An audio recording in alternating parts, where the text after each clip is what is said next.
တော်လန်ပြည်သူတွေအားလုံးမင်္ဂလာပါရှင်။ရှေ့တန်းကျင့်ဝတ်များအစီအစဉ်ကနေပြန်လည်ကြိုဆိုလိုက်ပါတယ်။ကျွန်မနာမည်ကနှင်းဖြစ်ပါတယ်။နိုင်ငံတကာမှာစစ်ရဲလို့ဖြစ်လာပြီဆိုရင်တိုက်ခိုက်ရေးအဖွဲ့အစည်းတွေကလူသားချင်းစာနာထောက်ထားမှုဥပဒေစစ်ဥပဒေ Geneva Convention တွေကိုလိုက်နာကြရပါတယ်။မြန်မာစစ်တပ်ကလေကြောင်းတိုက်ခိုက်မှုတွေကနေစလို့လူသားတိုင်းတွေအထိပြည်သူကိုရည်ရွယ်ချက်ရှိနဲ့အကြောက်တရားသွင်းနေ့စဉ်တက်ဖြတ်အကြမ်းဖက်နေပြီးတော့ဘလူမျိုးနိုင်ငံတကာဥပဒေမျိုးကျင့်ဝတ်မျိုးမှာမလိုက်နာတာချိုးဖောက်နေတာကျမတို့အားလုံးအထင်ရှားမြင်တွေ့နေရတာဖြစ်ပါတယ်။ဒါပေမဲ့တစ်ဖက်မှာလည်းဒီအကြမ်းဖက်စစ်တပ်ကိုခုခံတော်လှန်နေကြတဲ့ကာကွယ်ရေးတပ်ဖွဲ့တွေအင်အားစုတွေအနေနဲ့ရောဒီနိုင်ငံတကာဥပဒေတွေကျင့်ဝတ်တွေကိုဘယ်လောက်ထိသိထားလဲမြေပြင်မှာစစ်ရေးဖော်ဆောင်တဲ့အခါဘလို့စိန်ခေါ်မှုတွေကြုံတွေ့ရလဲဒီစိန်ခေါ်မှုတွေကိုဘလို့ကျော်လွှားကြတယ်ဆိုတိုင်းနဲ့ပတ်သက်ပြီးမြေပြင်မှာရှိတဲ့တပ်ရင်းတပ်ဖွဲ့တွေကို International Human Rights Law နဲ့ International Humanitarian Law တွေကို training တွေစီစဉ်ဆောင်ရွက်ပေးနေတဲ့ Macris နဲ့ DPLA တနုပြည်သူလွတ်မြောက်ရေးတပ်ဦးမှာပြည်သူ့ဆက်ဆံရေးနဲ့ပြန်ကြားရေးတာဝန်ခံအနေနဲ့ဆောင်ရွက်နေတဲ့ကိုခန့်အောင်တို့နဲ့ဆွေးနွေးသွားမှာဖြစ်ပါတယ်ရှင်ဒီလက်နက်ကိကျွန်တော်တို့ဒီစားပြီးတော့ကျွန်တော်တို့မထွန်ခင်ကျွန်တော်တို့တီချာလေးတင်သားလေးကိုတီချာလေးယူဖြစ်တာပေါ့ဒီနော်ဒီစစ်ဖက်ပိုင်းဆိုင်ရာနေတင်သားလေးကိုတီချာယူပြီးမှကျွန်တော်တို့ဒီစစ်တပ်ကိုစားပြီးတော့စစ်တပ် sorry ဒီလူမျိုးစုတပ်ကိုကျွန်တော်စားပြီးတော့တီထောင်တာပေါ့ဆိုတော့ကျွန်တော်တို့ဒီပြီးတော့စစ်တင်သားတက်ရောက်တဲ့ကာလနေမှာလဲကျွန်တော်တို့ဒီကမ္ဘာကုလသမဂ္ဂချမှတ်ထားတဲ့ဒီစီဥပဒေဆိုင်ရာတွေအများကြီးကျွန်တော်တို့ပြီးတော့နောက်တစ်ခုကကျွန်တော်တို့စစ်တီတော်ကျင်းဖို့တွေပေါ့ဒီနော်အဲ့ဒီဟာမျိုးတွေကျွန်တော်တို့တည်တည်ချာချာလေးတင်ခဲ့ရတယ်ပေါ့လေနော်လက်နက်ကင်အဖွဲ့အစည်းတွေတော်လှန်ရေးအင်အားစုတွေကစစ်မြေပြင်ကိုမရောက်ခင်ကတည်းကစစ်ဥပဒေတွေနဲ့လိုက်နာရမယ့်ကျင့်ဝတ်တွေကိုအများကြီးသင်ယူခဲ့ရတာပါဒီစစ်မှတ်ဥပဒေအများစုကနိုင်ငံတကာကလိုက်နာရမယ့်ကျင့်ဝတ်တွေဖြစ်ပါတယ်ဒါပေမဲ့နိုင်ငံတကာရေးဆွဲထားတဲ့ဒီစစ်ဥပဒေတွေရဲ့ဘယ်အပိုင်းတွေကမြန်မာနိုင်ငံအတွက်တကယ်များအသုံးဝင်တာလဲဒီမြန်မာနိုင်ငံမှာအခုဖြစ်နေတဲ့စီဗယ်ဝါမှာဆိုရင်အဘက်ကနှစ်ဖက်ရှိမယ်ဒီစကားစားဘက်ပေါ့နော်စကားစားဘက်ရဲ့ကျမတို့ဒီတော်လိုင်းဘက်တော်သားဘက်ရဲ့ဆိုရင်နှစ်ဖက်ရှိမယ်အဲ့တော့စကားစားဘက်ကလည်းပဲကျမတို့ဒီတော်လိုင်းတပ်ဖွဲ့ဝင်တွေကိုဖမ်းဆီးရမိရဆိုရင်သူတို့ကဒီဝါခရိုင်ကျူးလွန်ပြီးတော့ဒီစစ်သုံးပန်းတွေကိုလည်းပဲစစ်သုံးပန်းတွေကိုလည်းပဲရပိုင်ခွင့်အခွင့်အရေးပေးပါမပေးဘဲနဲ့သူတို့တွေဒီစာခံဖြစ်အသုံးပြုနေရတယ်ကျမတို့မျက်မြင်ကိုယ်တွေ့မြင်ရတာရှိရောနော်ပထမတော့တက်နေတာကျမတို့တွေ့ရတယ်အဲ့လိုပဲကျမတို့ဒီတော်လိုင်းဘက်တော်သားတွေဘက်ကလည်းပဲဒီစကားစားဘက်ကဒီတပ်သားတွေကိုဖမ်းဆီးထိန်းသိမ်းရမိရဖြစ်စဉ်တွေနေဒီမှာအများပြရှိရပါတော့အဲ့ဒီအချိန်မှာကျမတို့အနေနဲ့ဒီငါတို့ရဲ့တပ်ဖွဲ့ဝင်တွေဖမ်းဆီးထိန်းသိမ်းမိတဲ့အခါမှာဒီစကားစားကတော့ဘယ်လိုမျိုးလုပ်လို့ငါတို့တွေကတော့ပြန်ပြီးတော့ကလေးစားချီရမယ်ဆိုတော့ကလေးစားချီတာဖက်ကိုပေါ့နော်ပြန်ပြီးတော့ဒီလက်တုပ်ပြန်ခြင်းနဲ့စိတ်လေးလည်းအနည်းငယ်များရှိုးလူတိုင်းမဟုတ်ပေမဲ့အနည်းငယ်များတော့ရှိတတ်ကြတယ်ပေါ့နော်ရှိတတ်ကြတာဖြစ်တဲ့အတွက်ကြောင့်ဒီအရသားပဲဖြစ်ဖြစ်ဒီစစ်သုံးမှမဖြစ်ဖမ်းဆီးထိန်းသိမ်းရမိပြီဆိုရင်ဒီလိုက်နိုင်ရမယ့်အချက်လေးတွေကိုလည်းပဲလိုက်နာဖို့အတွက်အဓိကလက်လန်းမိတလောက်ပြနိုင်မယ်လက်လန်းမိတလောက်သူတို့ကိုအသိပညာမျှဝေနိုင်မယ်ဆိုတော့ဒါအသုံးဝင်တဲ့အချက်ဖြစ်လာနိုင်တယ်ပေါ့နော်စကားစားဘက်ကဆိုရင်လည်းကျမတို့ဒီနေတွေဘက်အညာတွေဘက်အဲ့ဒီဘက်တွေမှာဆိုရင် extra တွေတောက်ချက်လုပ်နေနော် extra တွေတောက်ချက်လုပ်နေစေးပြီးမှမဟုတ်တဲ့နေရာတွေစစ်ဘက်ရဲ့ objective တွေကိုလည်းပဲသူတို့အသုံးပြုပြီးတိုက်ခိုက်နေတာရှိတယ်အဲ့လိုတိုက်ခိုက်နေသလိုပဲကျမတို့ဒီဘက်ကနေလည်းကျမတို့တော်လှန်ရေးဘက်တော်သားတွေဘက်ကလည်းစစ်ဘက်နေရာ objective ကိုကျမတို့ဒီနေဝင်ရောက်နေထိုင်တာမျိုးခဏတာခူလုံတာမျိုးဒါမှမဟုတ်စစ်ရေးအတွက်အသုံးပြုတာမျိုးအဲ့လိုမျိုးမပြုလုပ်ဖို့လည်းအရင်ရေးကြည့်ရပါတော့ဒါစစ်မဲ့ပြိပက်ခန့်နေဖြစ်ပေါ်တဲ့အချိန်မှာဒီစီဥပဒေတွေကအများကြီးကျွန်တော်တို့အသုံးဝင်တယ်ပေါ့လေနော်ဘာလို့ဆိုကျွန်တော်တို့ကဘာလို့ဆိုစီဥပဒေကိုကျွန်တော်တို့ကလေးစားလိုက်နာမှုမရှိဘူးဆိုလို့ရှိရင်ပြည်သူလူထုဒီဘာမှမပြောရဲမဆိုရဲစီနောက်ထပ်ဒေါ်လာနဲ့လက်နဲ့ကိန်းလည်းပြန်ကြွားတဲ့ဟာမျိုးဖြစ်တယ်ပေါ့ဒီ law တွေကချမှတ်ထားတယ်ဆိုတာကဒီတစ်ကမ္ဘာလုံးမှာအများကြီးအစည်းစားပြီးတော့ချမှတ်ထားတဲ့အရာတွေဖြစ်တယ်ပေါ့နော်အဲ့ဒါတော့တေချာလေးကျွန်တော်တို့လိမ့်နာနိုင်မယ်ဆိုတော့လိမ့်နာနိုင်မယ်ဆိုတာတဲ့ဒါလက်ကိုလိမ့်နာရမယ်စီမီစီကောင်းဥပဒေဖြစ်တယ်ပေါ့လေနော်စာတွေ့တွေကိုဘလောက်ပဲအများကြီးတင်ခဲ့တကယ်တမ်းစစ်တိုက်ရတဲ့အခါစီရေးဖော်ဆောင်ရတဲ့မြေပြင်မှာဒီဥပဒေတွေကိုအတိအကျလိုက်နာဖို့ဆိုတာရောဘလောက်ထိဖြစ်နိုင်မှာလဲစာတွေ့နဲ့လက်တွေ့ရရောဘယ်လိုများกว่าချားမှာလဲဒီစစ်တော်ကျင်းမှုဒီ60ပါကျွန်တော်တို့ကတချို့ဖွဲ့စည်းလိုက်ပုံမူတည်မှာပေါ့နော်တချို့လဲ60ကျော်မယ်တချို့လဲ60အော်ရှင်းရှိမယ်စစ်ပွဲတွေဖြစ်လာတဲ့ခါကျရင်ပို့ပြီးတော့အဲ့ဒီအပိုင်းတွေကကျင့်300ခက်တာမျိုးဂိမ်းတွေရခက်တာမျိုးအပိုင်းတွေတော့ကျွန်တော်တို့အများကြီးရှိတာပေါ့ဗီဒီယိုခွင့်မတောင်းဖက်နဲ့ကျွန်တော်တို့ဥစားလောက်ခွင့်ဂိမ်းခွင့်မရှိတဲ့အပိုင်းတွေလဲဒါစီးတီတော်ကျင့်မှုထဲမှာပါတယ်ပေါ့နော်တချို့ဟာတွေကကျွန်တော်တို့ပြည်သူနဲ့ကျွန်တော်တို့အချမ်းမှာ connection မမိနေတာမျိုးတွေဖြစ်နိုင်တယ် အဲ့ဒီအချိန်ဒီမှာဆိုလို့ရှိရင်ကျွန်တော်တို့ကျင်မှုပိန်းတွေချိုးဖောက်တာမျိုးဖြစ်နိုင်တယ်ပေါ့နော်ဒါပေမဲ့အဲ့ဒီဟာကိုကျွန်တော်တို့ပြန်လဲကူစားပြီးကူစားလို့ရတယ်ပြန်ဖာထေးလို့ရတဲ့ဟာမျိုးရှိတာပေါ့လေနော်စစ်သားနဲ့ပြည်သူခွဲခြားသတ်မှတ်ရေးဆိုတဲ့ကိစ္စမှာလည်းပဲမျိုးပါဖြစ်ရှိတယ်နော်။ဘာလို့လဲဆိုတော့ဒီစကားစားတော့လည်းပဲဒီအသွင်ယူတာတွေရှိတယ်။ပြီးတော့ဒီစစ်သုံးဘန်းအနေနဲ့ရဲရွာပြည်သူလူထုတွေဒီတက်ကြီးရွယ်အိုတွေအသုံးပြုပြီးတော့ဒီမြေပြင်မှာစစ်လက်နက်အဖြစ်ဒီကာဗာအဖြစ်အသုံးပြုနေတာအများကြီးရှိတယ်ပေါ့နော်။အများကြီးရှိတာဖြစ်တဲ့အတွက်ကြောင့်ခုနပြောလို့ရဲသားနဲ့ပြည်သူခွဲခြားနိုင်ဖို့အတွက်နည်းနည်းအခက်အခဲရှိနိုင်တယ်။ဘာလို့အသေးသေးကလူတွေပါဝင်လာတာဖြစ်တဲ့အတွက်ကြောင့်ခုနပြောလို့ဒီအိုင်းရှယ်ကိုလက်လန်းမိမဲ့လူရှိတယ်လက်လန်းမမိမဲ့လူရှိတယ်အဲ့ရဲ့နောက်ဆက်တွဲရဖြစ်နိုင်တယ်ဆိုတော့ဒီအိုင်းရှယ်ကိုလိုက်နာနိုင်ဖို့အတွက်ခက်ခဲတယ်အသိဉာဏ်ဘူးတုဒလုံလောက်မှုမရှိတာဖြစ်တဲ့အတွက်ကြောင့်ခုနပြောတဲ့အရက်သားထိခိုက်မှုကိုကာကွယ်ထိန်းသိမ်းနိုင်ဖို့ဆိုတဲ့အချက်လက်မှာတချို့တော့ကျမတို့ဒ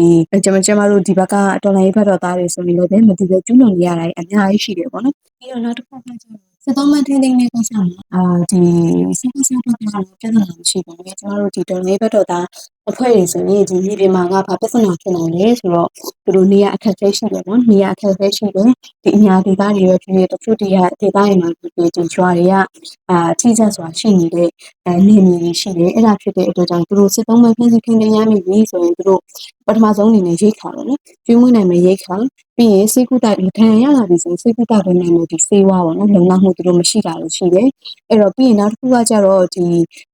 တချို့နေမြေဒေသတွေမှာဆိုရင်နေ့စဉ်ဒီ air strike ကအများကြုံနေရတာဖြစ်တဲ့အကြောင်းသူတို့နေရာရွှေ့ပြောင်းမှုတွေပြုလုပ်တာရှိတယ်ပေါ့နော်အဲ့ကြောင့်ရင်ဒီစစ်သုံးပန်းကိုလည်းတပါးတဲ့ခေါ်ဆောင်သွားနိုင်ဖို့စစ်သုံးပန်းမထိခိုက်ဖို့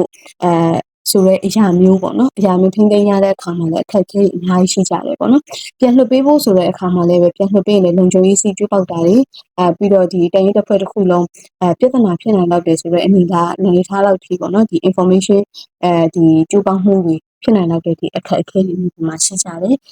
်ဘလောက်ပဲစစ်ဥပဒေပိုင်းဆိုင်ရာကိုလေ့ကျင့်သင်ကြားထားတဲ့သူဖြစ်ဖြစ်တကယ်တမ်းစစ်မြေပြင်မှာလက်တွေ့ရင်ဆိုင်လုပ်ကံရတဲ့အခါအခက်အခဲတွေအများကြီးရှိမှာပဲမထင်မှတ်ဘဲနဲ့ဖြစ်သွားတဲ့အခြေအနေတွေလိုက်နာဖို့ခက်ခဲတာတွေကအများကြီးရှိမှာပဲတကယ်လို့အဲ့လိုဖြစ်တယ်ဆိုရင်ဒါတွေကစစ်ရာဇဝတ်မှုမြောက်နိုင်တယ်တော်လိုင်းတပ်ဖွဲ့ဝင်တွေအနေနဲ့ဒါမျိုးတွေမဖြစ်အောင်အချင်းချင်းဘယ်လိုများထိန်းကျောင်းကြလဲကျွန်တော်3လပေါ့နော်အခြေခံစစ်တင်တာ3လခွဲချတယ်စစ်တင်တာမှာဆိုလို့ရှိရင်စစ်တော်ကျင်းမှုတွေကျွန်တော်တို့တေချာလေးကျွန်တော်တို့ပြူထုံပေးတာပြူပထမဆုံးကျွန်တော်စစ်သားတယောက်မဖြစ်ခင်မှာကျွန်တော်တင်တန်းကာလဆိုတဲ့ကာလမှာတေချာလေးပြန်ရိတ်သွင်းပေးရတဲ့ဟာမျိုးပေါ့နော်ပြည်သူလူထုနဲ့ဆက်ဆံရင်ဘယ်လိုဆက်ဆံမလဲဆိုတဲ့ဟာမျိုးပေါ့နော်ဆိုတော့အဲ့ဒီဟာမျိုးကိုကျွန်တော်တို့ကတော့ဘယ်လိုပြောမလဲဒါသူတို့ခါတဲ့အဲ့လိုမျိုးထဲပေးလိုက်တယ်ပေါ့နော်ဒါပေမဲ့ဒီစစ်ပွဲကာလနေရေရှည်တဲ့အခါရေရှည်ဖြစ်ပေါ်လာတဲ့ကာလကပေါ့ဆိုဒီခဏနေပြောရချိုးပေါမှုမျိုးနေဒါနေအနေနဲ့များတော့ဖြစ်တာတယ်ပေါ့နော်ဆိုတော့အဲ့ဒီဟာမျိုးတွေဖြစ်လာပြီဆိုရင်တစ်ဖက်မှာလည်းကျွန်တော်တို့မှာလည်းဒီစစ်ဖက်ရေးရဥပဒေပေါ့လေနော်အဲ့ဒီဟာမျိုးကျွန်တော်စစ်ဥပဒေကျွန်တော်တို့ချော့ဟောစာပေါ့ဒီစစ်ခုံရုံးကနေပြီးတော့ကျွန်တော်တို့ချမှတ်တဲ့ဒီစစ်ဥပဒေရှိတယ်ချက်80ရှိတယ်ပေါ့လေနော်အဲ့ဒီပုံမှန်80ရှိတယ်အဲ့ဒီဟာနဲ့တိုက်ရင်မှာချိုးဖော်ရလို့ရှင်တယ်သူပြစ်မှုပြစ်တာအလိုက်ကျွန်တော်တို့ကစင်ကဲဒါတိုက်ရင်ပြီးရပြူဟာနေပြီးတော့တမနေပြီးတော့စိတ်ဥစည်းအဖွဲ့အဲ့ဒီဟာတီကိုကျွန်တော်တို့ဒါစစ်ခုံရုံးအစဉ်စဉ်ဖွဲ့ပြီးတော့ကျွန်တော်တို့အရေးယူဆောင်ရွက်ကိန်းတွေဒါမျိုးရှိပါတယ်ဗျစစ်မှတ်ဥပဒေတွေနိုင်ငံတကာလူ့အခွင့်အရေးတွေကိုတင်ပေးနေရတဲ့သူတွေ trainer တွေအနေနဲ့ဆိုရင်ရောလက်တွေ့မှာလိုက်နာဖို့ခက်ခဲမှန်းသိပေမဲ့တင်ပေးလိုက်ရတဲ့အကြောင်းအရာတွေများရှိလောက်မလားတော်လိုင်းဘတ်တော်သားတွေကထိုးစစ်ပြုလုပ်မှာမို့လို့အကယ်၍ပြည်သူတွေထိခိုက်နိုင်ခြင်းများတာဖြစ်တဲ့အတွက်ကြောင့်ဒီထွက်ပြေးတိုင်းရှောင်မှုတတိပေးတဲ့အပိုင်းတွေမှာလည်းပဲပေါ့နော်တိုင်းရှောင်မှုတတိပေးတဲ့အပိုင်းတွေမှာလည်းအခက်အခဲတွေများစွာရှိတယ်။ဘာလို့လဲဆိုတော့ဒါအလုံးသိတဲ့အတိုင်းပဲရွာတရွာမှာဆိုတာလူပေါင်းစုံနေကြတာဖြစ်တယ်အဲ့တော့ဒီပြည်သူလည်းရှိနိုင်တယ်လို့ဒီစကားစားဘက်ကဒီပြူတွေလည်းရှိနိုင်တယ်ပြီးတော့စကားစားဘက်တော်သားတွေလည်းဒီကြေးရွာတွေမှာမှီတင်းနေထိုင်တာမျိုးတွေလည်းရှိနိုင်တယ်ပေါ့နော်အဲ့တော့ပြည်သူတွေဒီလွတ်မြောက်ရေးအတွက်ဒီဘက်ကအတိပေးတာမျိုးတိတ်ရှောင်မှုအတွက်ဒီအလံပေးတာမျိုးအဲ့အချိန်ဒီမှာဆိုရင်ခုနပြောလို့ဒီတခြားဘက်တော်သားဒီရှိရဆိုရင်ဒီတိုက်ပွဲပေါ်ဆောင်နိုင်မှုအတွက်အန္တရာယ်ရှိနိုင်တယ်လို့ခုနကပြောသားသလိုပဲဒီအတိပေးပြောကြားဖို့အလံပေးဖို့ဆိုတာလည်းများစွာအခက်အခဲရှိတဲ့ကိစ္စဖြစ်တယ်ပေါ့နော်မြေပြင်မှာလည်းပဲပြီးတော့အဲ့လိုမတင်ပြီးဘူးဆိုရင်လည်းပဲဒီ civilian တွေရဲ့ထိခိုက်နိုင်တဲ့ရှာခိုင်နှုန်းကလည်းများစွာတိုးလာနိုင်တယ်ပေါ့နော်နောက်တစ်ခုကကျတော့ဒီစစ်သုံးပန်းကိစ္စတိုက်ပွဲတိုင်ရင်လည်းကိုယ့်ရဲ့ရဲဘော်ရဲဘက်ကြာဆုံးတာတွေကိုမျက်စိရှိမှရင်ထိခိုက်ဒေဆုံးရတာမျိုးတွေလည်းကျမတို့ဒီတိုင်းတက်ဖွဲ့တိုင်းမှာကြုံကြရတယ်ပေါ့နော် တစ်ဖက်ကစစ်သုံးပန်းအနေနဲ့စစ်သုံးပန်းအနေနဲ့ဖန်စီထိန်းသိမ်းရမိပြီဆိုရင်ဒါကိုရဲဘော်ကိုဒီလိုလောက်သွားတာဖြစ်တဲ့အတွက်ကြောင့်ငါတို့လည်းဒီလိုပြန်လုပ်မယ်ဆိုတဲ့စိတ်ကတော့တချို့လူငယ်တွေတချို့ဒီတရင်တစ်ဖွဲ့ကလူပုဂ္ဂိုလ်တွေမှာလည်းရှိတတ်တယ်ပေါ့နော်ရှိတတ်တယ်ဖြစ်တဲ့အတွက်ကြောင့်ကျမတို့အနေနဲ့ဒီတစ်ဖက်ကလုံးသူတို့မကျူးလို့မိအောင်လို့ကျမတို့တေချာ view site ဖို့အတွက်ကျမတို့ဒီဟာကိုတင်ပေးရတာလက်ညှိုးပေးရတာရှိတယ်ပေါ့နော်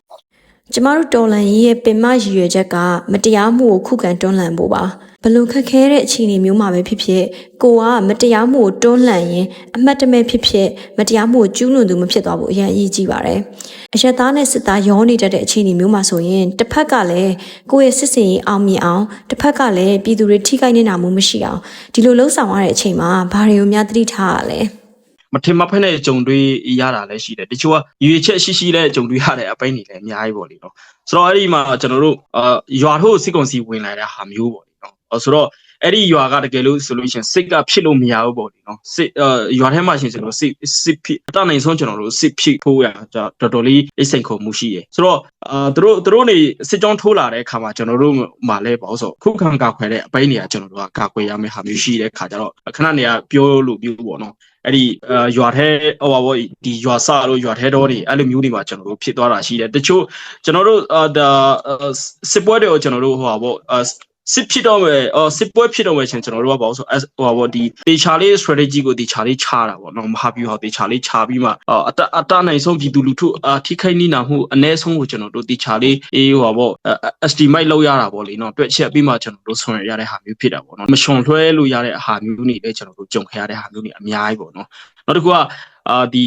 ပြူစောထီလိုဟာမျိုးဆိုလို့ရှင်ကျွန်တော်တို့ကိန်ရွယ်ရတာအရန်ခက်တယ်စစ်သားဆိုလို့လဲစစ်သားမဟုတ်ဘူးဒါပေမဲ့အရသားဆိုရတဲ့အရသားမဟုတ်တဲ့ဟာမျိုးပေါ့ဒီ informer နေပေါ့လေနော်အဲ့ဒီဟာနေကဆွဆွဲပြီးတော့ထီရောတဲ့အရေးယူမှုလုပ်ရင်လည်းဒါကတော်တော်လေးကိန်ရွယ်ရခက်တဲ့ဟာမျိုးပေါ့နော်စစ်ဥပဒေကိုစာတွေ့တယ်မဟုတ်ဘဲလက်တွေ့မှာပါစစ်သားတိုင်းကစနစ်တကျပို့ပြီးတော့လိုက်နာနိုင်ဖို့အတွက်ကောဘာတွေများလိုအပ်လောက်မလဲချင်းရောက် comment လို့ခေါ်တဲ့ဒီ COC ကိုလိုက်နာဖို့အတွက်ကပထမဦးစားပေးဖို့အရေးကြီးတယ်။ဘာလို့လဲဆိုတော့ဒီသက်ဆိုင်ရာတရင်တက်ဖွဲ့တွေမှာလည်းပဲသူ့ဟာသူသက်ဆိုင်ရာဒီ COC ထုတ်ပြန်ထားတာရှိတယ်။တချို့ဝန်ကြီးဌာနတွေဆိုရင်သက်ဆိုင်ရာ COC ကိုထုတ်ပြန်ထားတာတွေရှိတယ်။ဒါပေမဲ့ဒီမြေပြင်မှာ ACOC တွေကိုလိုက်နာနိုင်မှုအားနည်းနေတာအရင်များတယ်ပေါ့နော်အားနည်းနေတာအရင်များတယ် COC မှာပါတဲ့ IN share ကိုလည်းပဲဦးစားပေးလိုက်နိုင်ရမယ်ပြီးရင်ကျမတို့က IN share တစ်စုံလုံးကိုလည်းပဲသိရှိထားပြီးတော့လိုက်နာဖို့အတွက်ကျမတို့ကအဓိကလိုအပ်တယ်သူတို့ကတော့ဒါငါတို့ရဲရွာငါတို့မွေးရနေဖြစ်တယ်အဲ့တော့ငါတို့ဒီမှာဖာရမဟုတ်ဘူးခဏလေးပဲဒီလုံခြုံရေးရခဏတက်ဆွေးနေလိုက်မယ်ဆိုရင်ကြီးရွာတွေလည်းအများများရှိတယ်ပေါ့နော်ဆိုတော့အဲ့ဒီခါမှာလည်းပဲဒီ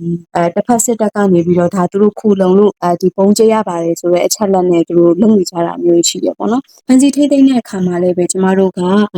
ဒီ record တွေလိုအပ်တယ်ပေါ့နော်ပြီးတော့ဒီကာလအတွင်းမှာလည်းပဲကျမတို့ဒီလှုပ်ဆောင်တဲ့လုပ်ငန်းစဉ်တွေလှုပ်ဆောင်ရမယ့်ကိစ္စရပ်တွေအကုန်လုံးကိုကျမတို့ကတိတိကျကျမှတ်ပြီးတော့ document အနေနဲ့တင်သိမ်းထားဖို့လိုတယ်။ဟုတ်လဲဆိုတော့ကျမရှိမှလည်းပြောသားလို့တချို့နေရာဒေသတွေမှာကျမတို့ဒီတရားရေးရပုံမဆောင်နိုင်တာလေတချို့ဒေသတွေမှာကျတော့ဒီတက်တည်တက်ကတင်စီလို့မရတဲ့ဟာအရာကြီးရှိတယ်ပေါ့နော်။အဲ့ဒါဖြစ်တဲ့ကြောင့်တကယ်ထိခိုက်နေတာရဲ့ဒီကိုကျမတို့ဒီ DJ လို့ခေါ်တဲ့အသွင်ကူးပြောင်းရေးကာလဖြစ်လာပြီးဆိုရင်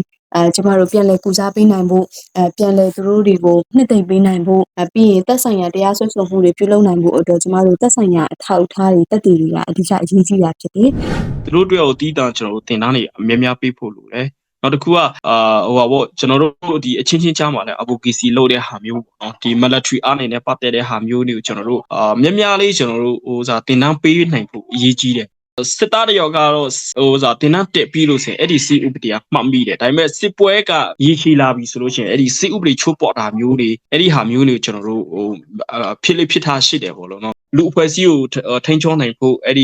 ီဟာနေဆိုလို့ရှိရင်ကျွန်တော်တို့ဥပဒေနေနောက်တစ်ခုကသူတို့နေနားလည်နိုင်တဲ့ဟာမျိုးနေပေါ့လေနော်လူမှုအတိုင်းအမှုဆိုင်ရာတီးတင်ထိတဲ့ဟာမျိုးနေကျွန်တော်တို့များများလေးတင်တန်းလေးပေးနိုင်ဖို့လိုအောင်မယ်လို့ကျွန်တော်မြင်တယ်အခုနားထောင်လိုက်ရတာကတော့ပြည်သူအတွက်အသက်ပေးပြီးတိုက်ပွဲဝင်နေကြတဲ့တော်လှန်ရေးတပ်ဖွဲ့ဝင်တွေအတွက်စစ်ဥပဒေနိုင်ငံတကာလူ့ခွင့်ရေးဆိုင်ရာဥပဒေတွေကိုတင်ကြားတင်ယူမှုအပိုင်းနဲ့လက်တွေ့လိုက်နာမှုအပိုင်းတွေကို Macgrace နဲ့ DPLA ကကိုခန့်အောင်တို့နဲ့အတူတူဆွေးနွေးခဲ့တာပဲဖြစ်ပါတယ်ရှင်။နောက်ပိုင်းဒီမှာလည်းစစ်ရေးပြစ်မှတ်စစ်မှတ်ဥပဒေစတာတွေနဲ့ပတ်သက်ပြီးတော့တင်ဆက်သွားမှာဖြစ်လို့စောင့်မျှော်နားဆင်ပေးကြပါအောင်ရှင်။ တော်လန့်ပြည်သူတွေအားလုံးလုံခြုံချမ်းသာကြပါစေစိတ်အေးသက်သာနာယူကြပါရှင်